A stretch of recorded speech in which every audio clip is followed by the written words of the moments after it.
Assalamualaikum warahmatullahi wabarakatuh. Kita bertemu lagi dalam mata kuliah Keperawatan Kesehatan Jiwa 1 dan kali ini kita akan mendiskusikan sebuah topik tentang gangguan mood atau gangguan alam perasaan.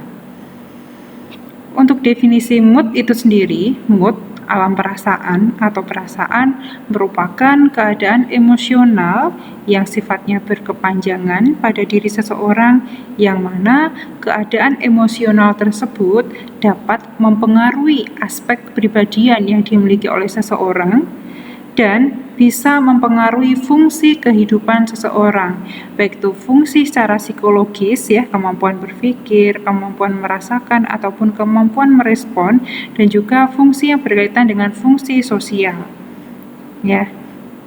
Ini adalah definisi dari alam perasaan. Sedangkan untuk definisi gangguan alam perasaan atau gangguan mood adalah suatu kondisi di mana emosi yang muncul atau yang dirasakan oleh seseorang itu telah terdistorsi atau emosinya itu mengalami penyimpangan, sehingga emosi yang ada itu terlihat tidak sesuai dengan situasi dan kondisi yang sebenarnya, atau emosi yang dimunculkan oleh seseorang itu tidak sesuai dengan stimulus ataupun situasi dan kondisi lingkungan yang ada di sekitarnya. Ya, jadi intinya dari definisi pengertian yang pertama ini, gangguan mood atau gangguan alam perasaan adalah suatu kondisi di mana emosi yang dimunculkan oleh seseorang itu bersifat menyimpang dan tidak sesuai dengan situasi ataupun kondisi yang ada di sekitarnya. Nah, untuk jenis dari gangguan mood atau gangguan alam perasaan itu sendiri secara umum sebenarnya bisa dikategorikan menjadi dua. Ada mood, ya, seringnya kita menggunakan istilah perasaan ini sama dengan mood ya. Mood yang menurun cenderung disebut dengan depresi, atau mood yang meningkat disebut dengan mania atau manik. Nanti akan kita bahas di dalam kategori ataupun jenis-jenis dari gangguan mood atau gangguan alam perasaan. Ya. Nah, selanjutnya kita akan mendiskusikan tentang etiologi atau kenapa sih seseorang itu bisa mengalami gangguan mood atau gangguan alam perasaan, ya. Jadi yang untuk gangguan mood atau gangguan alam perasaan ini sebenarnya masuk ke dalam salah satu jenis mental disorder ya, jenis dari gangguan mental ya. Kalau kita berbicara tentang gangguan mental, faktor penyebab atau etiologinya itu kompleks ya, atau bersifat multifaktor.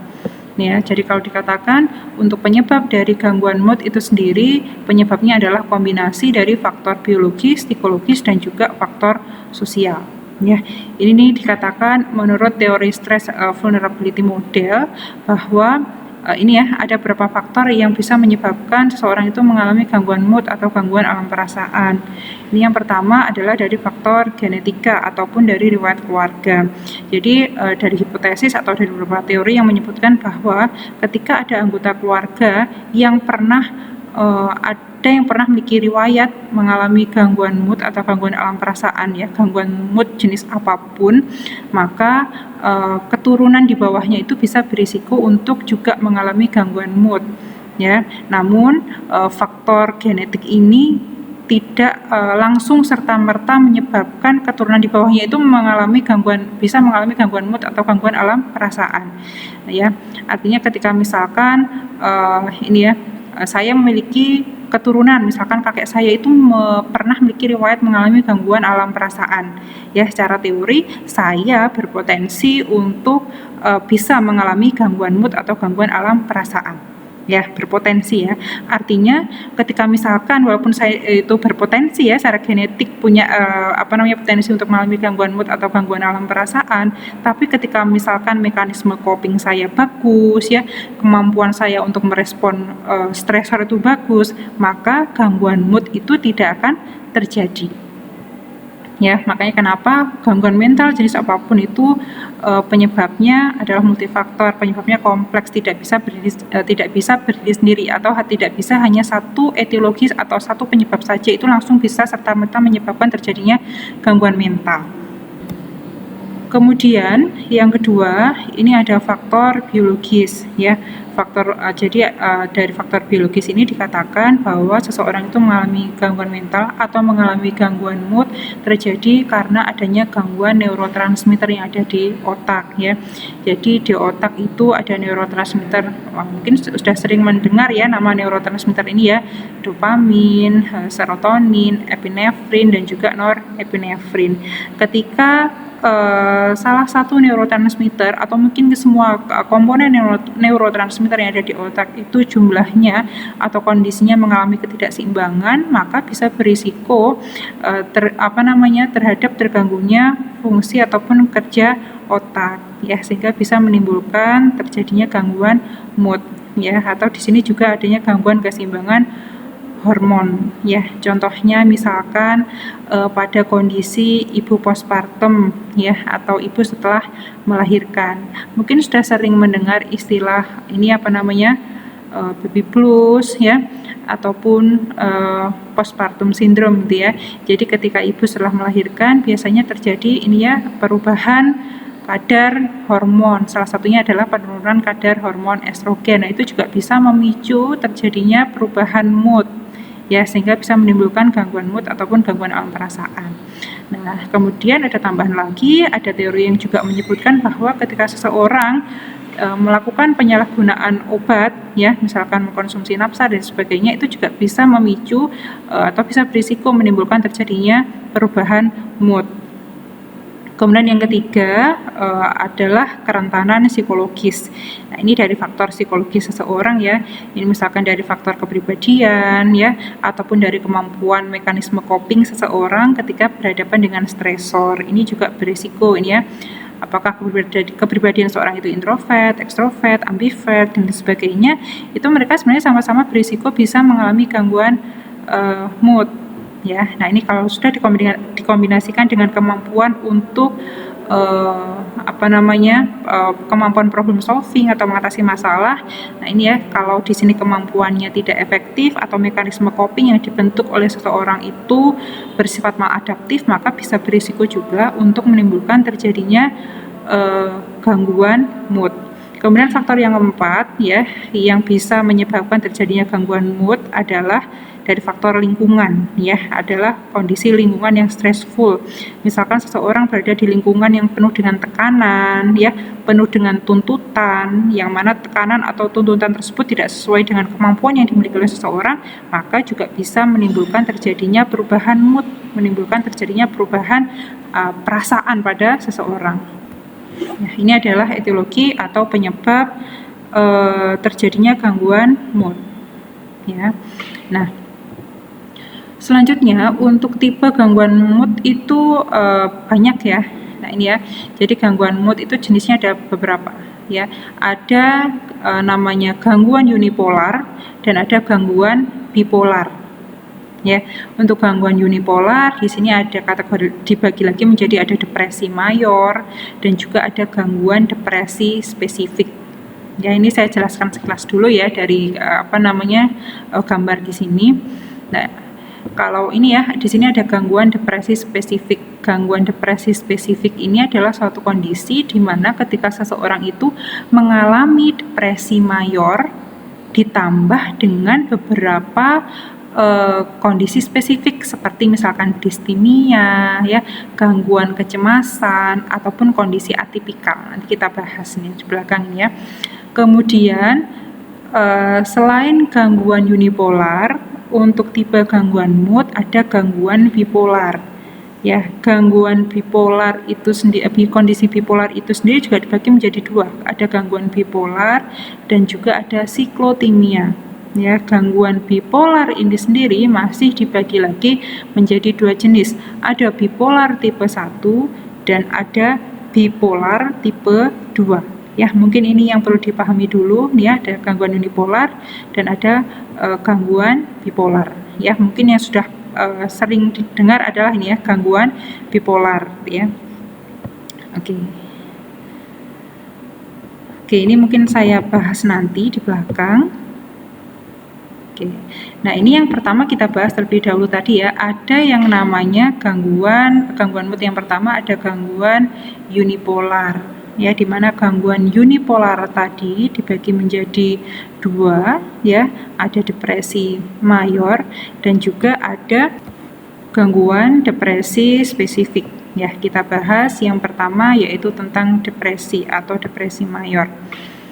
Definisi depresi adalah suatu kondisi ya, saya bacakan dulu ya, satu masa terganggunya fungsi manusia berkaitan dengan alam perasaan yang sedih dan disertai dengan gejala penyerta ya, atau kalau dalam bahasa yang lain bisa disebutkan bahwa depresi adalah suatu kondisi di mana alam perasaan atau mood seseorang itu cenderung menurun ya, moodnya menurun ya, yang ditandai dengan adanya perasaan yang sedih berlebihan, di mana perasaan sedih tadi akan diikuti dengan beberapa gejala penyerta ya, perasaan sedih yang mendalam disertai dengan perubahan pola tidur ya, entah itu tidurnya menjadi meningkat atau menurun, kemudian ada perubahan nafsu makan, kemudian ada perubahan pada aspek psikomotorik ya,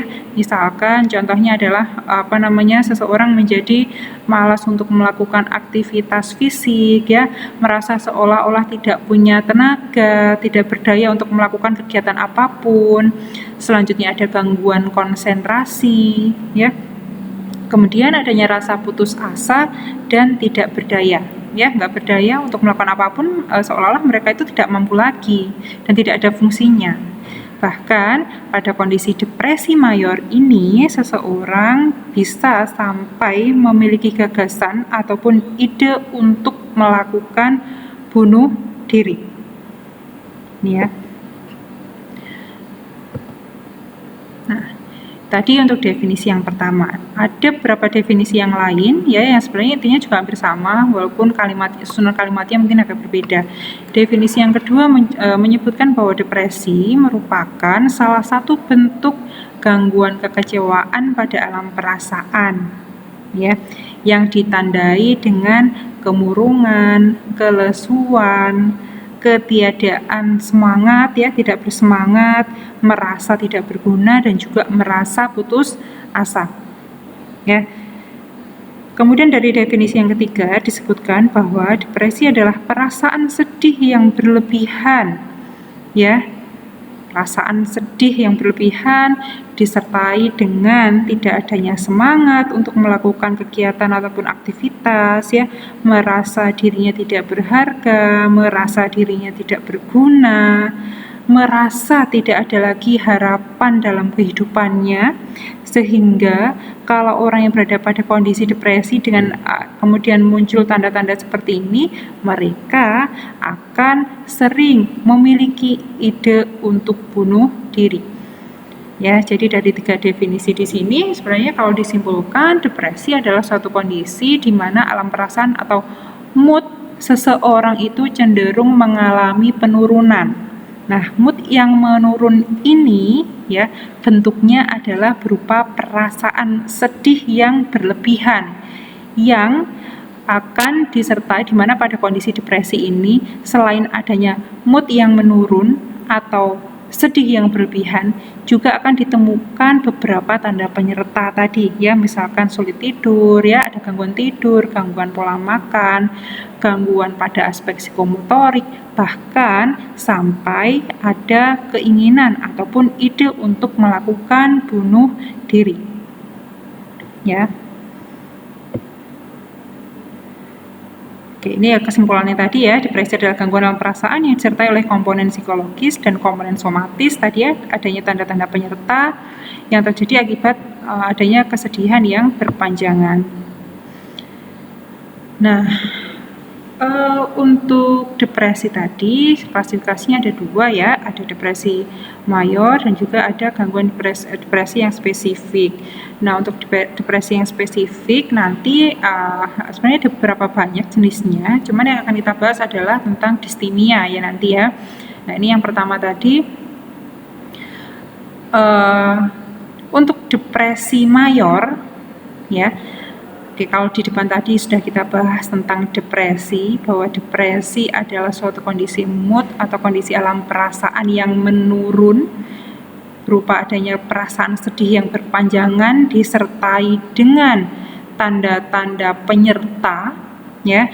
Maka kalau definisi depresi mayor adalah adanya satu atau pengulangan episode depresi ya, yang mana kondisi depresi atau episode depresi ini terjadi minimal atau sedikitnya selama 2 minggu ya. Jadi selama 2 minggu terus-menerus mengalami mood yang menurun ya, tanpa mood elevasi atau mania ya, atau juga disebut dengan gangguan unipolar. Oke, ini tidak saya tampilkan dalam bentuk slideshow ya, karena nanti akan saya tunjukkan gambar supaya lebih mudah memahami. Jadi kalau di gambar ini ya bisa dilihat bahwa ini adalah gambar kondisi mood seseorang ini ya. Nah, coba kita lihat pada orang normal ya, kondisi mood atau kondisi perasaan itu gambarnya seperti ini ya, seperti garis hijau ya. Ini moodnya meningkat atau mengalami elevasi ya, atau ini adalah gambaran dimana ketika seseorang tuh merasakan kebahagiaan ya, merasa senang ya, misalkan mendapatkan hadiah ya, kemudian mendapatkan juara, atau misalkan ketika seorang itu mendapatkan kebahagiaan ya, maka moodnya akan meningkat ya, merasa senang ya, karena memang di luar itu ada stimulus yang menyebabkan seseorang itu merasa senang ya. Kemudian berangsur pada kondisi mood yang datar, atau mood seseorang ya normalnya itu juga bisa menurun ketika misalkan dia berhadapan dengan stresor yang sifatnya menyedihkan. Contohnya misalkan kehilangan pekerjaan ya, ditinggalkan oleh pasangan ya, kemudian ketika seseorang itu harapannya tidak tercapai, maka normal seseorang itu merasakan sedih atau mood yang menurun ya. Dan kalau misalkan seseorang itu sudah bisa beradaptasi dengan kondisinya, misalkan sudah menerima kondisinya, misalkan oke, nggak masalah saya kehilangan pekerjaan, saya masih bisa mencari pekerjaan yang lain ya, atau misalkan nggak masalah saya ditinggalkan oleh pasangan ya, saya masih memiliki diri sendiri yang masih bisa berfungsi untuk saya ya, akhirnya dia bangkit dan kembali kepada mood yang normal ya. Nah, garis hijau ini menunjukkan adalah gambaran mood pada orang normal ya. Jadi bisa naik, bisa turun ya, tergantung dari stimulus yang diterima ya. Namun pada orang yang mengalami depresi ya, kita lihat ini ya, depresi ini ya, yang gambar ungu yang ada di bawah, berarti mood seseorang itu turun dengan drastis seperti ini ya. Oke, kita lihat ya perbedaannya ya. Ini adalah mood yang terdepresi, pada orang yang mengalami depresi moodnya turun, dan ini adalah mood yang menurun pada orang normal ya. Kalau ini sifatnya standar ya, tergantung dari stimulus atau stresor yang diterima. Tapi kalau pada orang yang mengalami depresi, kesedihannya itu tadi sesuai dengan definisi ya, kesedihannya bersifat mendalam dan juga panjang. Ini ya, ini adalah gambaran mood pada orang yang mengalami depresi, perbandingannya ya. Oke, nah selanjutnya di dalam buku DSM ya, Diagnostic Statistical Mental Manual Disorder ya, atau buku yang berisi tentang diagnosa gangguan mental, seseorang itu dikatakan mengalami depresi mayor ya jika memenuhi kriteria di bawah ini ya. Kriteria A adalah jika seseorang itu ya mengalami 5 atau gejala di bawah ini yang mana gejala itu berlangsung selama lebih dari sama dengan 2 minggu. Ya. Minimal ada 5 tanda gejala di bawah ini. Yang pertama adalah mood yang terdepresi yang ada di gambar tadi ya. Moodnya menurun ya. Mood yang menurun itu terjadi sepanjang hari ya. Berdasarkan perasaan subjektif seseorang ya. Jadi orang yang mengalami depresi tadi bisa merasakan bahwa dia merasa sangat sedih, ataupun tanda mood yang menurun yang bisa dilihat oleh orang lain ya. Contohnya misalkan saya bisa melihat si X bahwa dia terus tampak sedih ya, sering menangis ya, tidak ceria sama sekali, tidak melakukan aktivitas apapun. Itu adalah contoh mood terdepresi yang dapat dilihat oleh orang lain. Ya. Kemudian tanda yang kedua, hilangnya minat dalam semua hal. Ya, orangnya tampak tidak bersemangat, tampak putus asa, tadi ya merasa tidak berdaya dan sebagainya. Ya. Kemudian yang ketiga, nafsu makan bisa meningkat ataupun menurun. Lalu yang keempat, adanya gangguan tidur tadi ya, baik itu insomnia ataupun hipersomnia yang hampir terjadi setiap hari. Kemudian merasakan cepat lelah atau seolah-olah kehilangan energi ya, sehingga dia tidak bersemangat untuk melakukan aktivitas apapun.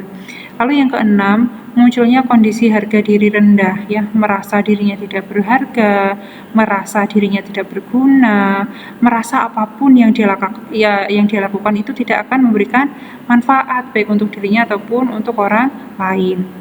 Kemudian tanda yang ketujuh adalah sulit konsentrasi yang terjadi hampir setiap hari, bahkan sampai adanya pemikiran yang berulang untuk mati atau berulang kali muncul ide atau keinginan untuk melakukan bunuh diri. Baik itu dengan perencanaan ya, di pikiran itu sudah ada, oh saya nanti mau bunuh diri dengan menggunakan tali dan sebagainya, ataupun keinginan untuk bunuh diri tanpa adanya perencanaan.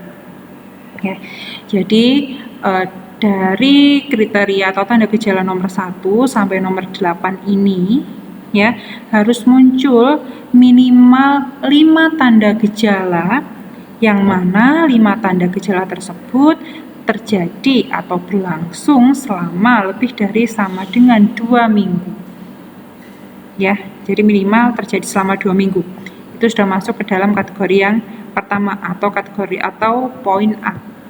Kemudian selanjutnya, gejala-gejala yang ditemukan atau yang ada pada orang tersebut tidak memenuhi episode campuran.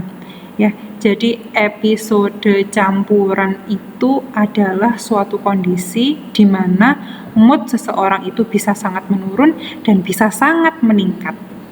Ya, atau kalau digambarkan tadi ya, nah ini ya kalau kita lihat ya, mood yang menurun ini adalah ini ya yang ada garis yang ada di bawah, sedangkan mood yang meningkat itu adalah garis yang ada di atas ini ya. Nah ini ya, jadi kalau orang mengalami depresi mayor ya, dia tidak akan mengalami yang namanya episode campuran ya, jadi moodnya akan terus menurun di sini. Nah nih ya, moodnya menurun yang mana terjadi lebih dari sama dengan 2 minggu. Ini ya, jadi moodnya terus menurun, orang yang merasakan sedih yang berkepanjangan dan sebagainya. Selanjutnya, tanda untuk poin yang ketiga adalah gejala yang dirasakan oleh seseorang tersebut bisa menyebabkan terjadinya distres ya, bisa menimbulkan terjadinya ketidakmampuan seseorang dalam melakukan fungsi psikologis untuk dirinya ya, baik itu kemampuan berpikir, kemampuan konsentrasi, ya, kemampuan merasakan, ataupun menyebabkan gangguan dalam hal interaksi sosial dengan orang lain. Kemudian tanda yang keempat adalah gejala-gejala yang ada tadi pada poin A tadi ya, tidak disebabkan langsung karena penyalahgunaan zat ya. Jadi kalau muncul tanda gejala ini ya, dan orang yang mengalami tanda gejala ini itu tidak melakukan penyalahgunaan obat ya, tidak menggunakan nafsa, maka dia sudah masuk ke dalam kategori depresi mayor ya, masuk ke poin yang ke D ini. Kemudian yang kelima, gejala yang muncul pada poin A tadi tidak termasuk dari tanda gejala berkabung ya. Kalau orang berkabung secara teori ini ya, untuk mencapai tahap acceptance, untuk mencapai tahap penerimaan ya, akan terjadi periode depresi ini biasanya terjadi lebih dari 2 minggu. Ya, itu ya, semoga bisa dipahami ya. Jadi ciri-ciri depresi mayor ya atau gangguan unipolar tadi yang pertama adalah minimal muncul 5 tanda gejala yang terjadi selama lebih dari sama dengan 2 minggu. Sedih yang berpanjangan dan terus menerus ya, hilang minat, gangguan nafsu, gangguan makan, gangguan tidur, cepat lelah, muncul harga diri rendah, sulit konsentrasi, dan adanya ide untuk bunuh diri. Ini ya. Jadi minimal ada 5 tanda ini yang terjadi selama minimal 2 minggu. Ya, kemudian tidak ada tanda episode campuran, jadi moodnya tidak pernah meningkat. Kemudian orang tersebut akan mengalami gangguan fungsi psikologis dan juga fungsi sosial. Ya. Kemudian orang tersebut tidak melakukan penyalahgunaan zat. Dan tanda gejala yang muncul pada poin A tadi bukan merupakan tanda gejala berkabung ataupun ini ya, berduka dan kehilangan. Ini adalah tanda gejala atau kriteria diagnostik orang yang mengalami depresi mayor menurut DSM-4. Ya, semoga bisa dipahami. Nah, kemudian tadi yang kedua ada gangguan depresi spesifik ya. Gangguan depresi spesifik tadi artinya adalah seorang yang mengalami depresi mayor yang disertai dengan gejala-gejala yang lain ya, entah itu gangguan kecemasan, atipikal ataupun distimia ya, ataupun gangguan postpartum gitu ya. Oke. Nah, ini yang dibahas adalah tentang distimia ya. Distimia ini adalah mood depresif kronis hampir sepanjang waktu dan menetap sedikitnya selama 2 tahun. Ya, kalau pada depresi mayor tadi, mood yang menurun atau mood yang terdepresi tadi terjadi selama lebih dari sama dengan 2 minggu. Tapi kalau distimia ini terjadi selama 2 tahun. Ya, kemudian distimia yang terjadi pada orang dewasa ini biasanya merupakan lanjutan dari distimia yang terjadi pada usia dini ya, atau ketika usianya kurang dari 21 tahun. Nah, ini selanjutnya ada juga nih kriteria diagnostik distimia menurut DSM-4 ya. Jadi apa sih bedanya depresi mayor ya dan distimia itu selain rentang waktunya, bedanya apa? Nah, ini kriteria diagnostik distimia yang pertama adalah adanya mood terdepresi sepanjang hari ya, berdasarkan perasaan subjektif ya, bisa dirasakan oleh orang yang mengalami, atau tanda gejala mood terdepresi yang bisa dilihat oleh orang lain yang terjadi selama sekurang-kurangnya 2 tahun. 2 tahun ya. Kemudian tanda yang kedua, ada 2 atau lebih gejala di bawah ini. Ya, kalau depresi mayor tadi ada minimal 5 tanda gejala ya. Kalau distimia minimal ada 2. Ya, entah itu nafsu makan yang meningkat atau menurun, kemudian ada gangguan tidur, baik itu insomnia atau hipersomnia, merasa kurang energi atau terus-menerus merasa kelelahan, muncul harga diri rendah, tadi menyalahkan diri sendiri, menganggap dirinya tidak berharga, menganggap dirinya tidak berguna, sulit konsentrasi, dan muncul perasaan ketidakberdayaan, ya, merasa bahwa apapun yang dilakukan itu tidak akan bisa bermanfaat, ya. Nah, tanda gejala yang ada pada poin B tadi akan muncul selama 2 tahun ya, atau selama 2 tahun terdapat gangguan, tidak pernah tanpa gejala-gejala pada kriteria A dan B lebih dari 2 bulan dalam satu waktu. Ya, jadi intinya selama 2 tahun terus menerus orang tersebut moodnya akan mengalami penurunan dengan tanda gejala yang ada pada poin B tadi, yang minimal 2 tanda gejala tadi. Dan biasanya kalau pada kondisi distimia, mereka ada beberapa ada beberapa waktu yang moodnya itu cenderung tampak normal, gitu ya. Ya. Nah, mood yang tampak normal tadi itu tidak pernah lebih dari 2 bulan ya. Jadi ada kondisi mood normal, tapi kalau pada orang distimia ya, misalkan mood yang normal itu hanya terjadi 1 minggu, 2 minggu, 3 minggu, atau ini ya yang jelas tidak lebih dari 2 bulan. Ini adalah ciri dari kategori yang ketiga. Kemudian untuk poin yang D, ini tidak didapatkan tanda depresi mayor dan juga bukan merupakan gejala remisi depresi mayor ya. Tanda depresi mayor tadi sudah kita bahas di awal ya, tadi ada minimal 5 tanda gejala yang terjadi selama lebih dari 2 minggu ya, bahkan sampai ada gagasan ataupun ide untuk bunuh diri ya, tidak ada penyalahgunaan zat ya, menimbulkan terjadinya distres dan lain sebagainya. Nah, kalau pada distimia biasanya ide atau keinginan untuk bunuh diri itu cenderung tidak muncul. Ya, kalau pada depresi mayor mereka bisa sampai ada keinginan untuk melakukan bunuh diri. Ya, kemudian ini tidak didapatkan pada eudemania, hipomania atau siklotimia ya. Jadi moodnya tidak pernah meningkat ya. Tadi di gambar yang saya jelaskan di atas tadi, kalau mania ini tadi ya, ini memang belum kita bahas ya. Kalau mania itu berarti moodnya meningkat ya, moodnya sangat meningkat. Ya.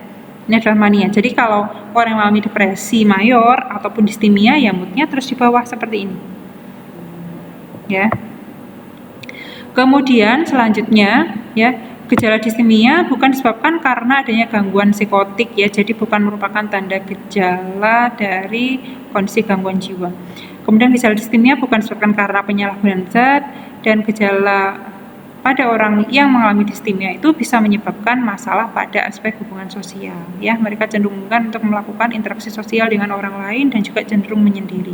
Ini adalah tanda gejala distimia ya. Oke. Saya ulas sekali lagi bahwa pada orang yang mengalami distimia, oke, ini ada ya, di sini ada unipolar depression ya, atau ada depresi mayor ya. Ini yang gambarnya berwarna biru ini ya. Nah, ini adalah contoh dari unipolar depresi atau depresi mayor ya. Ini adalah kondisi di mana mood seseorang itu terdepresi dan terjadi selama paling tidak 2 tahun. Nah, kemudian dilihat di sini ada beberapa kondisi mood yang meningkat ya, atau mood seseorang itu bisa normal, tapi ini waktunya tidak lebih dari 2 bulan ya, atau waktu di mana mood seseorang itu kembali normal itu terjadi selama kurang dari 2 bulan. Ya, ini ya, jadi ya. Nah, ini kalau kita lihat kalau gambar hijau nih ya, moodnya bersama seperti orang normal, tapi kalau ke bawah dia moodnya sangat ke bawah seperti ini. Ini mood depresi. Ya. Ini adalah contoh dari kondisi dari depresi mayor tadi. Ya. Maaf saya ralat ya, kalau yang 2 tahun tadi adalah kondisi distimia, sedangkan kalau depresi mayor itu terjadi selama 2 minggu. Nah, untuk selanjutnya, untuk jenis gangguan mood yang selanjutnya adalah gangguan bipolar. Ya, gangguan bipolar tadi jenisnya ada banyak ya, ada gangguan bipolar dan juga ada siklotimia. Oke, untuk gangguan bipolar, pada orang yang mengalami gangguan bipolar, oke, ini mungkin istilah yang sudah sering kali didengar ya. Kalau pada orang yang mengalami gangguan mood atau gangguan dalam perasaan jenis gangguan bipolar ini, seseorang moodnya itu cenderung ada 2 kondisi ya, ada episode mania, moodnya sangat meningkat, dan juga ada episode depresinya ya. Ya, jadi ada namanya mania dan juga ada depresi.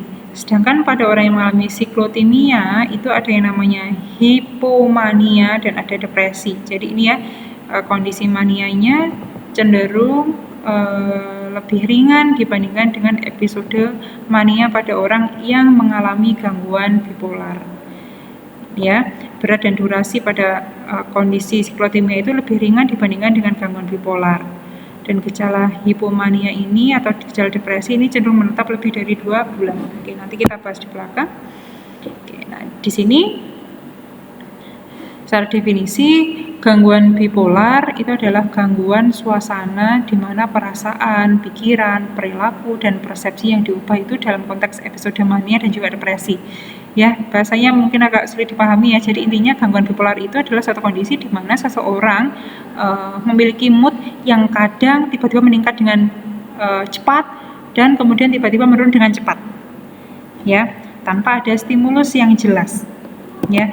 Sangat berbeda dengan kondisi mood pada orang normal, ya. Kalau merasa bahagia, ini moodnya akan meningkat seperti ini. Kalau dia dihadapkan pada stresor atau masalah, ya, yang menyedihkan, dia juga moodnya akan menurun seperti ini, ya. Dan akan bisa kembali normal ketika orang itu sudah bisa beradaptasi dengan masalah atau stresor yang dialami, ya.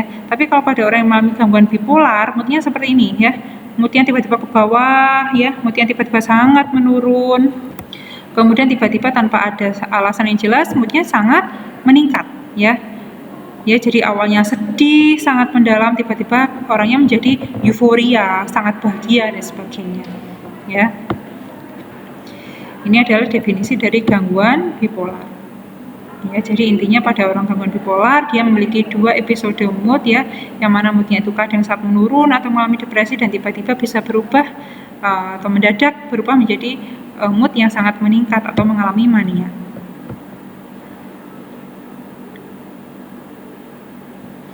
Nah, ini ya berdasarkan DSM-4, gangguan bipolar dibedakan menjadi 2, yaitu tadi ada gangguan bipolar tipe 1 dan juga gangguan bipolar tipe 2. Untuk gangguan bipolar tipe 1 atau tipe klasik ini ditandai dengan adanya 2 episode, ya, 2 episode mood, ya, yaitu episode mania atau manik dan juga episode depresi. Tadi ya gambarnya sudah saya tunjukkan, di mana kondisi antara kondisi mania dan kondisi depresi ini masih lebih berbahaya Pak ketika seorang itu berada pada kondisi mania, ya, nanti saya jelaskan di belakang.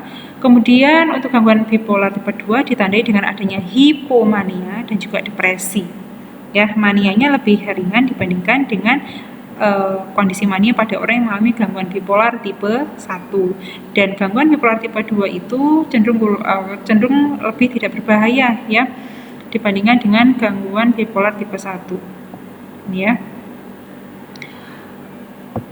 Jadi sebenarnya ya pada kondisi gangguan bipolar ini memang gangguan bipolar ini tidak membahayakan, ya, tidak membahayakan bagi orang yang mengalami, tapi dampak tidak langsungnya itu yang berbahaya, ya, bahkan bisa sampai menyebabkan terjadinya kematian, ya. Misalkan pada episode depresi dia ada ide untuk bunuh diri, atau pada kondisi mania dia tidak lagi sadar dengan kondisi lingkungannya, ini ya.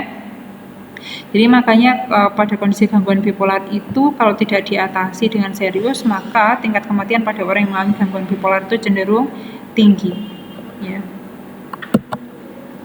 Nah, ini kita bahas untuk gangguan bipolar tipe 1. Untuk gangguan bipolar tipe 1 pada kriteria diagnostik ini ya, menurut DSM-4 untuk kriteria diagnostiknya itu yang pertama adanya episode manik atau adanya episode mania, di mana pada kondisi manik atau kondisi mania itu ditandai dengan setidaknya terdapat 1 minggu gangguan mood yang dalam yang ditandai dengan suasana perasaan yang meningkat atau ada elevasi, ya, orang yang menjadi mudah marah atau adanya keinginan untuk keluar rumah, ya.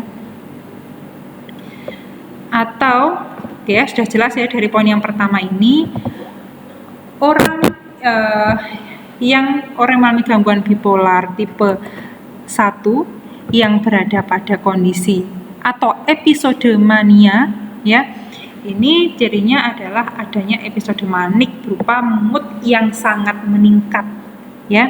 Orangnya mudah marah, ada keinginan untuk keluar rumah, ya, merasa dirinya itu adalah orang yang wah, yang paling bisa, yang paling baik dibandingkan dengan orang lain. Kemudian, nah ini ya, muncul minimal 3 gejala di bawah ini, ya.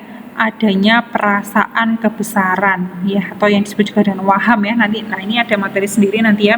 Jadi perasaan kebesaran ini adalah contohnya misalkan seorang itu menganggap bahwa dirinya adalah orang yang paling hebat, ya, menganggap bahwa dirinya adalah orang yang paling bisa, ya, menganggap bahwa dirinya itu adalah orang yang paling yang paling hebat dibandingkan dengan orang yang lain, ya. Jadi ketika dia mau melakukan apapun, ya nggak akan terjadi apa-apa pada dirinya, ya. Jadi biasanya kalau pada kondisi ini ya mereka cenderung mengabaikan bahaya yang ada di sekitar lingkungannya, ya. Contohnya misalkan nih lagi jalan-jalan gitu ya, lagi jalan-jalan kemudian dia lihat jembatan, di bawahnya itu ada sungai, dia menganggap bahwa nggak masalah kalau saya pun terjun dari sungai, nanti saya juga nggak akan kenapa-kenapa, seperti itu. ya. Ini adanya perasaan kebesaran ya. Ya sebenarnya sifatnya itu salah ya. Yang dirasakan oleh orang yang mengalami gangguan bipolar itu salah. Kemudian adanya gangguan tidur. Nah, untuk gangguan tidur pada orang yang berada pada episode mania ya, mereka itu bisa tidak tidur sama sekali. Bahkan ada beberapa literatur penelitian yang menyebutkan bahwa orang dengan gangguan bipolar tipe 1 pada episode mania itu mereka bisa tidak tidur bahkan dalam waktu 2 minggu. Tidak tidur sama sekali ya. Kemudian ketika mereka berkomunikasi, ketika mereka berbicara, nada suaranya tinggi ya, cenderung berbicara berlebihan ya, ngomong apapun yang dia pikirkan, apa yang dia inginkan, entah itu salah atau benar. Kemudian adanya flash of idea ya, jadi ketika ngobrol, ketika bercakap-cakap dengan orang lain ya, dia itu topik yang dibicarakan tuh banyak banget ya, dan sering melompat-lompat gitu ya. Sekarang membicarakan tentang hobi, selanjutnya nanti membicarakan tentang pekerjaan, selanjutnya nanti membicarakan tentang orang lain dan sebagainya, yang itu sifatnya melompat-lompat, nggak ada kaitannya gitu ya. Kemudian yang kelima, menghilangkan bukti kekacauan pikiran ya. Nah, pada orang yang mengalami mania itu, mereka nggak sadar bahwa mood mereka itu sebenarnya terganggu ya. Jadi mereka seolah-olah melakukan aktivitas fisik yang berlebihan, mereka masih bisa melakukan aktivitas fisik ya. Nah, ini ya, dan menganggap bahwa apa yang dirasakan itu ya nggak ada masalah. Kemudian tanda yang gejala yang keenam, meningkatnya tingkat fokus kerja di rumah, tempat kerja, atau ini yang meningkatnya aktivitas seksual ya. Jadi orang dengan gangguan bipolar pada episode mania itu mereka masih bisa bekerja ya, kerja terus ini ya, nyambung dengan poin yang kedua. Bahkan ketika bekerja mereka bisa tahan untuk tidak tidur ya. Kemudian meningkatnya aktivitas yang menyenangkan dan bahkan yang memiliki konsekuensi yang menyakitkan ya. Ya, jadi kalau orang dengan gangguan bipolar pada episode mania, dia akan melakukan aktivitas apapun yang dia senangi ya. Dia tidak akan lagi mengenali risiko atau bahaya yang mungkin akan dia temukan dari aktivitas yang dilakukan tadi. Nah, kemudian tanda gejala yang ketiga nih ya, gejala-gejala di atas tidak memenuhi kriteria campuran ya. Jadi ya namanya mania berarti moodnya mengalami peningkatan ya. Kemudian gangguan mood ini cukup untuk membuat kerusakan di tempat kerja ya. Jadi walaupun bisa bekerja, mereka cenderung bekerja tapi sesuai dengan keinginan mereka sendiri ya, tidak lagi patuh terhadap aturan-aturan yang mungkin diberlakukan di tempat kerja. Yang mana gangguan mood ini bahkan bisa sampai membahayakan diri sendiri ataupun orang lain. Bisa membahayakan diri sendiri karena orang yang berada pada episode mania itu tidak lagi sadar dengan bahaya ya, atau tidak lagi tahu ya akibat atau konsekuensi dari aktivitas yang dilakukan, entah berbahaya atau tidak, yang penting kalau mereka ingin melakukan ya akan dilakukan. Dan juga gangguan mood tadi juga bisa membahayakan orang lain ya.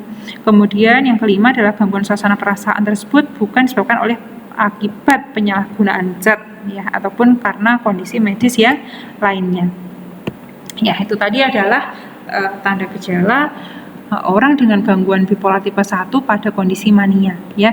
Jadi moodnya ya akan meningkat ya, euforia, mereka senang sekali ya, atau bahkan cenderung marah, yang mana kondisi itu terjadi selama 1 minggu. Oke, ini ya, kita lihat ini adalah gambar untuk gangguan bipolar tipe 1 pada episode mania ya, gambarnya yang ini ya. Nah, ini moodnya cenderung sangat meningkat, kemudian tiba-tiba juga bisa drastis turun, yang mana peningkatan mood ini akan terjadi setidak-tidaknya selama 1 minggu ya. Bahkan ada beberapa teori yang mengatakan mood yang meningkat ini bisa bertahan bahkan sampai 3-6 bulan ini ya, moodnya sangat meningkat. Oke, selain itu tadi, selain ciri-ciri dari kriteria diagnostik menurut DSM-4 ini ya, oke, saya tambahkan untuk tanda gejala mania yang lain ya. Orangnya euforia, senang berlebihan ya. Ya, orangnya tampak wajahnya ceria, sering tertawa ya, tampak seperti orang yang bahagia berlebihan gitu ya. Padahal tanpa ada stimulus yang membahagiakan yang dia temukan atau yang dialami. Kemudian adanya percaya diri yang berlebih ya, dan merasa punya pemikiran yang hebat. Ini ya tadi ya yang disebut dengan perasaan kebesaran atau waham ya. pede, orangnya menjadi sangat pede, merasa dirinya orang yang paling hebat dan seterusnya.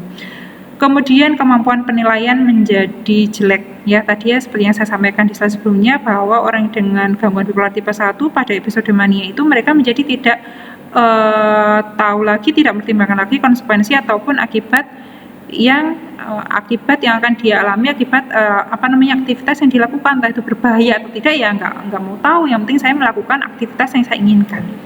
Kemudian bicaranya cepat, ya, pikirannya saling berkejar-kejaran atau flight of idea tadi ya. Kemudian bisa memunculkan perilaku agresif dan menjadi sangat mudah marah, ya. Orangnya juga mudah tersinggung, ya. Jadi moodnya meningkat ya. Entah itu kadang-kadang tiba-tiba sangat ceria, orangnya menjadi pedenya berlebihan, ya. Kemudian orang menjadi sensitif dan mudah marah, ya. Kemudian bisa melakukan kegiatan ataupun aktivitas fisik yang meningkat, ya. Kemudian melakukan perilaku yang berbahaya, tadi dia tidak sadar dengan risiko yang dia akan temui. Kemudian tidak mampu mengelola uang. Ini ya orang yang berada pada episode mania itu biasanya mereka ini ya tiba-tiba belanja banyak banget gitu ya.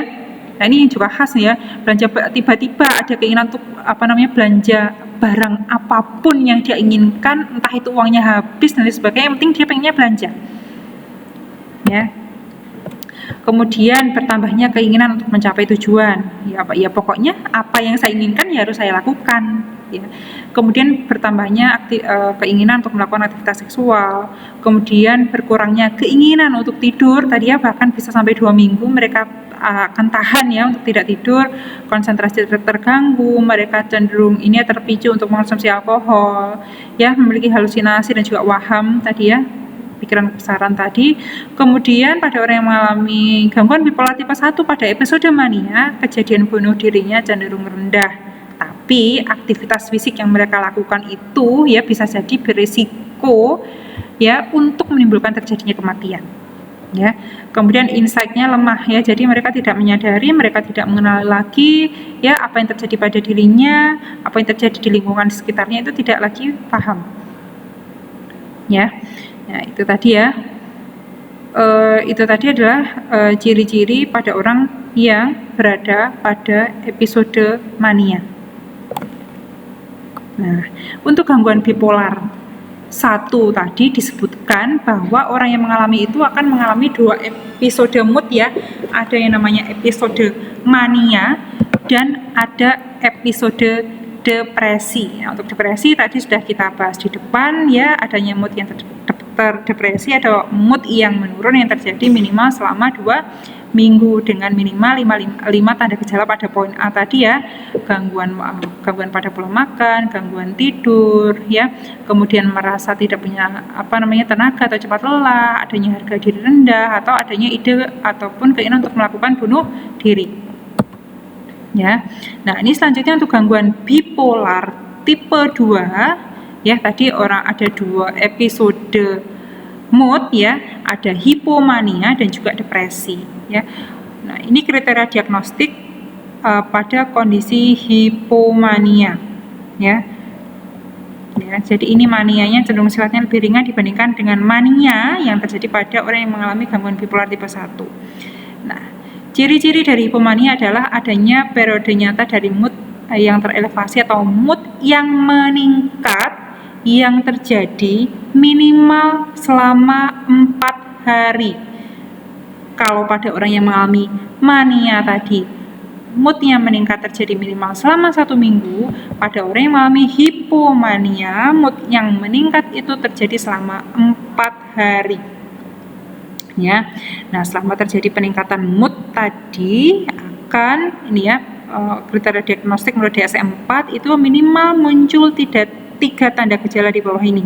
Adanya perasaan kebesaran, ya tadi sudah saya jelaskan di awal. Adanya gangguan tidur, ya mereka bisa tidak tidur sama sekali tadi. Nada suaranya tinggi dan bicaranya berlebihan, ya.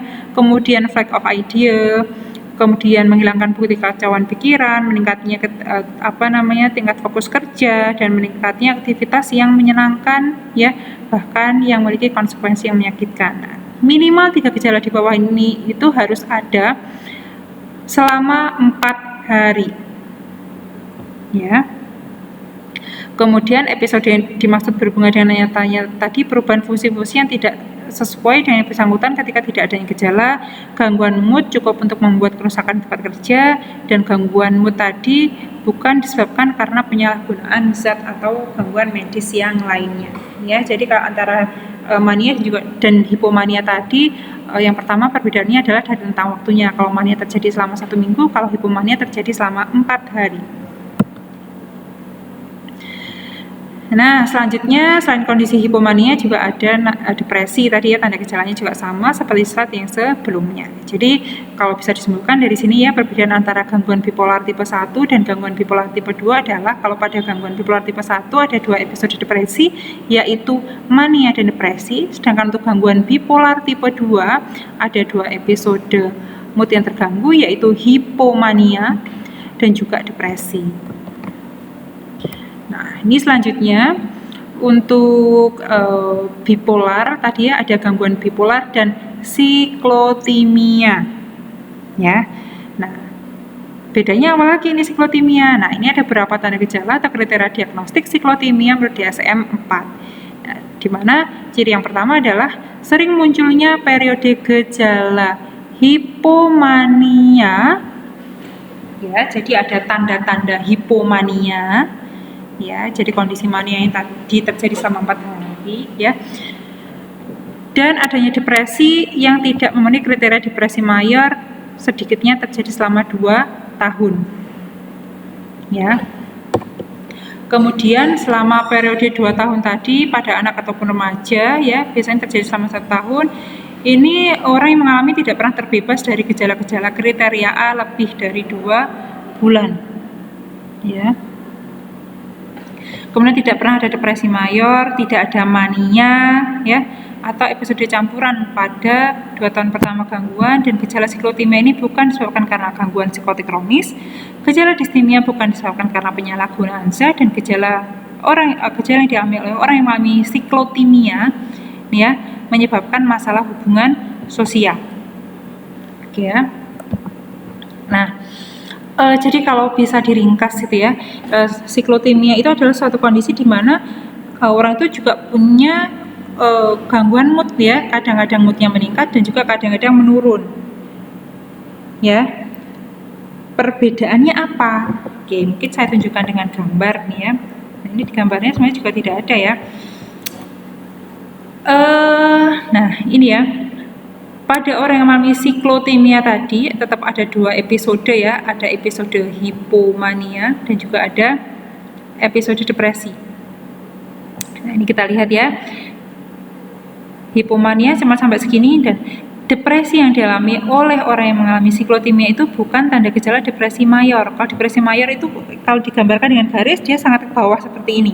Tapi kalau pada orang yang mengalami siklotimia, gambarnya itu mood yang menurun itu cuma sampai di sini ya, sampai di sini, kemudian nanti naik lagi ke sini ya, lalu kemudian dia turun lagi ya, naik lagi dan seterusnya, dan itu terjadi secara berulang. Itu adalah siklotimia ya. Jadi depresinya itu kalau digambarkan dia sampai tengah-tengah di sini aja, lalu moodnya nanti akan naik atau mengalami hipomania dan terjadi berulang-ulang. Jadi pola atau irama gangguan mood pada orang yang mengalami siklomania itu cenderung sama ya, antara periode yang satu dengan periode yang lain. Itu ya. Oke, ini saya lewati. Nah, selanjutnya kalau kita bertemu dengan orang yang mengalami gangguan mood atau gangguan perasaan, yang perlu kita kaji apa saja? Ya, yang pertama misalkan dari aspek penampilan ya, pada orang yang berada pada periode depresi ya, kalau kita ajak berinteraksi atau kita lakukan komunikasi, maka biasanya mereka tidak melakukan kontak mata. Kemudian dari penampilan, pakaiannya tampak tidak terawat ataupun tidak sesuai pakaiannya ya, misalkan pakaian yang harusnya dipakai di dalam itu dipakai di luar, badannya kurus ya, kukunya kotor, rambutnya tidak terurus, rambut kotor, aktivitas motoriknya lambat ya, dan berbicara dengan suara yang pelan atau suaranya itu monoton, bicaranya pelan ya. Ini episode depresi ya. karena pada depresi tadi adalah sedih yang berlebihan gitu ya. Nah, selanjutnya untuk episode hipomania, ini penderita sangat sibuk dan aktif ya, tampak selalu menciptakan gerakan yang berpindah-pindah ya. Kalau kita ajak komunikasi atau misalkan kita ajak ngobrol gitu ya, orangnya nggak akan bisa bertahan duduk di depan kita atau di samping kita dalam waktu yang lama ya. Dia tiba-tiba pindah ke tempat yang lain, balik lagi ke samping kita atau di depan kita dan seterusnya. Nah, selanjutnya kalau pada episode manik, nah ini aktivitasnya lebih tinggi dibandingkan dengan episode hipomanik tadi ya. Menunjukkan keadaan yang beraktif, kurang istirahat, orangnya tampak sangat bertenaga gitu ya. Sangat aktif, serta berbicara dan bertindak dengan cepat ya. Ngomongnya itu cepat banget kalau pada orang dengan gangguan bipolar pada episode mania ini. Kemudian tampak tergesa-gesa, orangnya kacau ya. Pakaian mereka biasanya terlalu terang, penuh warna, serta mencolok ya. Ini yang khas ya pada orang yang berada pada episode mania ya.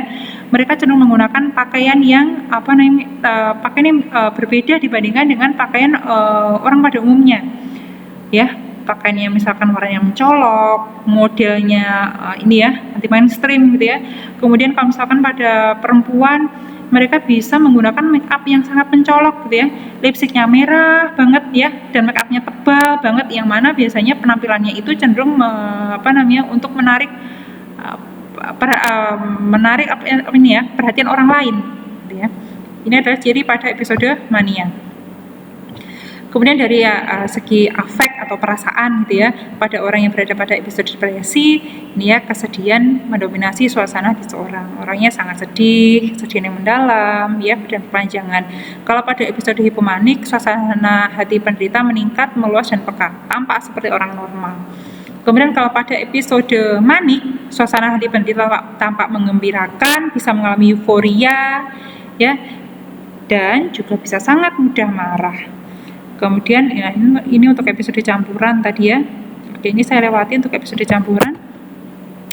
Kemudian selanjutnya pada aspek pikiran ya, pada orang yang berada pada episode depresi, pemikiran yang mencerminkan kesedihan ya. Kalau ditanya, dia menganggap bahwa dirinya itu merasa sedih ya, atau adanya gagasan yang negatif ya, atau pemikirannya lebih berfokus tentang kematian ataupun keinginan untuk melakukan bunuh diri. Sedangkan pada episode hipomanik, pemikirannya biasanya optimis ya, tampak seperti orang normal ya, kemudian berpikir ke depan dan memiliki sikap yang positif. Sedangkan pada episode manik, pemikiran sangat optimis tadi ya, seperti saya sampaikan ya, punya pikiran kebesaran ya, menganggap bahwa percaya dirinya itu sangat meningkat ya, menganggap dirinya orang yang paling hebat ya. Nah, ini adalah ciri-ciri dari episode manik. Sedangkan dari aspek persepsi, pada episode depresi biasanya ditemukan orang memiliki khayalan dan halusinasi yang tidak sesuai dengan suasana hati ya, merasa telah berdosa, menyesal yang sangat dalam, menganggap dirinya adalah orang yang paling tidak berguna, menganggap dirinya adalah orang yang paling bersalah dan seterusnya. Sedangkan untuk episode hipomanik ini tidak mengalami gangguan persepsi ya. Sedangkan pada episode manik ya, khayalan menunjukkan persepsi gengsi dan juga kemuliaan. Ya, jadi mempersepsikan bahwa dirinya itu seperti yang saya sampaikan tadi, yang mempersepsikan dirinya itu orang yang paling hebat, orang yang paling bisa dibandingkan dari orang yang lainnya. Kemudian dari aspek keinginan untuk bunuh diri, pada episode depresi angka kejadian bunuh diri itu cenderung tinggi. Sedangkan pada episode hipomanik angka kejadian bunuh dirinya rendah, dan juga termasuk juga pada episode manik atau episode mania kejadian bunuh diri itu cenderung juga rendah. Nah, ini selanjutnya dari aspek perilaku kekerasan ataupun kejadian pembunuhan pada episode depresi ya, tindakan pembunuhan itu cenderung lebih ke arah suicide ataupun tindakan bunuh diri ya. Sedangkan pada episode hipomania orangnya cenderung agresif ya. Sedangkan pada episode manik atau mania, orang yang menjadi agresif, tidak sabar, tidak toleransi dengan orang lain ya, menjadi sangat menuntut ya. Jadi karena dia ingin apapun yang dia inginkan itu harus dipenuhi, harus dilakukan, baik itu dipenuhi oleh diri sendiri ataupun orang lain.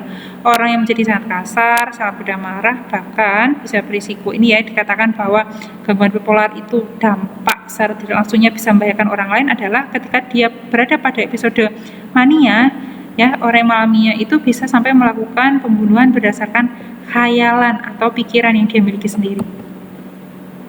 Kemudian dari segi insight ataupun dari aspek daya tilik diri ya, kemampuan pengenalan terhadap kondisi diri ya. Pada episode depresi memiliki sedikit pengertian terhadap diri mereka sendiri, karena pada orang yang mengalami depresi itu cenderung yang dipikirkan itu hanya hal-hal negatif saja ya. Kemudian pada episode hipomanik memiliki pengertian yang baik mengenai diri mereka, menilai diri mereka sangat produktif dan juga teliti. Ya, ini yang bersama ya, seperti orang normal ya. Kemudian episode manik, insight-nya sangat lemah, tidak tahu kebutuhannya yang dibutuhkan itu sebenarnya apa. Kemudian rencana dan perilaku mereka itu cenderung bisa membahayakan diri sendiri dan juga orang lain. Lalu kemudian dari aspek kognitif ini ya, dari aspek kognitif ini ya, munculnya kemunduran dalam orientasi dan daya ingat dan sangat jarang diamati pada pasien gangguan bipolar kecuali mereka mengalami psikotik. Ya, jadi gangguan bipolar itu orang yang mengalami gangguan bipolar ada yang mereka murni mengalami gangguan bipolar saja, ya, murni mengalami gangguan mood atau gangguan alam perasaan saja. Dan ada juga orang yang mengalami gangguan bipolar yang disertai dengan psikotik atau disertai dengan gangguan jiwa yang lainnya. Gitu ya. Oke, jadi kalau dari aspek kognitifnya, orang yang berada pada kondisi hipomania, kemampuan penderita untuk mengingat informasi itu dapat sangat luas. Sedangkan pada orang yang berada pada episode depresi dan juga manik atau mania, mereka cenderung mengalami kesulitan dalam konsentrasi dan memusatkan perhatiannya. Ini pemeriksaan Jadi untuk menentukan apakah seseorang itu mengalami gangguan bipolar atau tidak, itu banyak tes yang harus dilakukan ya, baik itu oleh psikiater ataupun psikolog ya. Jadi nah ini ya fenomena yang mungkin sekarang banyak ditemukan.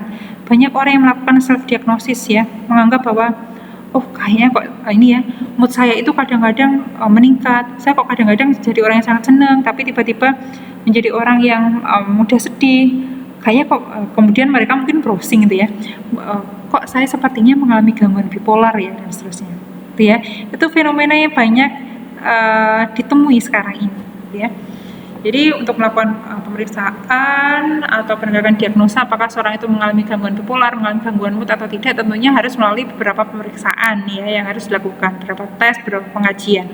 Nah, ini ada pemeriksaan penunjang yang bisa dilakukan untuk mengetahui apakah orang tersebut mengalami gangguan mood atau tidak. Salah satunya dengan menggunakan MRI. Ya, biasanya orang yang mengalami gangguan mood, orang yang mengalami gangguan dalam perasaan itu kalau dilihat dengan MRI, ukuran amigdala dan hipokampusnya itu lebih kecil dibandingkan dengan orang yang tidak mengalami gangguan mood. Nah, ini beberapa penata laksanaan pada orang yang mengalami gangguan mood adalah ini ya, tergantung pada fase atau episodenya. Ya, bisa dilakukan rawat inap, ya, dibawa ke pelayanan kesehatan, dibawa ke rumah sakit jika dia berbahaya bagi diri sendiri ya. Misalkan pada episode depresi ya, yang mana mereka punya keinginan untuk melakukan bunuh diri, atau jika mereka berbahaya bagi orang lain. Ini jika mereka berada episode mania. Ya. Kemudian tidak mampu lagi melakukan fungsinya, baik itu fungsi psikologis atau fungsi sosial, kemudian tidak dapat diarahkan sama sekali, dan ini ya adanya gangguan psikis yang disertai dengan kondisi medis yang memerlukan observasi ya. Jadi kalau misalkan sudah sampai adanya aktivitas yang aktual untuk melakukan percobaan bunuh diri, maka mereka harus dilakukan rawat inap. Rawat inap parsial ini ya, jadi kalau kondisinya stabil maka mereka tidak harus rawat inap penuh. Kemudian ada terapi farmakologis ya, jadi mendapatkan obat-obatan untuk membantu menyeimbangkan neurotransmitter yang ada di otak ya, agar moodnya kembali stabil. Kemudian juga dengan psikoterapi. Jadi sebenarnya kalau terapi untuk orang yang mengalami gangguan mood atau gangguan dalam perasaan itu sebenarnya kuncinya ada dua ya. Ada pemberian terapi farmakologis dan juga dengan pemberian psikoterapi. Ya, psikoterapi ini siapa yang memberikan? Bisa dari perawat ataupun bisa juga dari psikolog. Ya.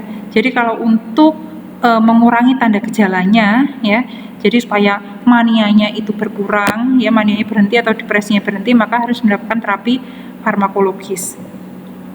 Nah, selanjutnya kalau sudah dapat terapi farmakologis, mengkonsumsi obat-obatan, supaya kondisi orang yang mengalami gangguan mood tadi bisa stabil, maka dia harus ditunjang dengan pemberian psikoterapi. Ya, jadi kalau misalkan ada pertanyaan, bisa nggak sih orang yang mengalami gangguan mood itu sembuh? Atau mungkin pertanyaan yang sering kita temukan ya, orang dengan gangguan bipolar itu bisa sembuh nggak sih? Ya, jadi orang yang mengalami gangguan mood atau orang yang mengalami gangguan bipolar itu mereka tidak bisa sembuh, ya. Tapi kondisi mereka itu bisa dimanage, bisa dikontrol dan juga bisa dikendalikan. Nah, ini hampir sama seperti ini ya, penyakit diabetes mellitus ya. Penyakit diabetes mellitus itu kan juga tidak bisa disembuhkan kan ya, tapi kadar gula darah ya yang dimiliki oleh seorang itu bisa distabilkan ya, misalkan dengan pemberian insulin dan sebagainya ya, sehingga mereka tetap bisa bertahan hidup.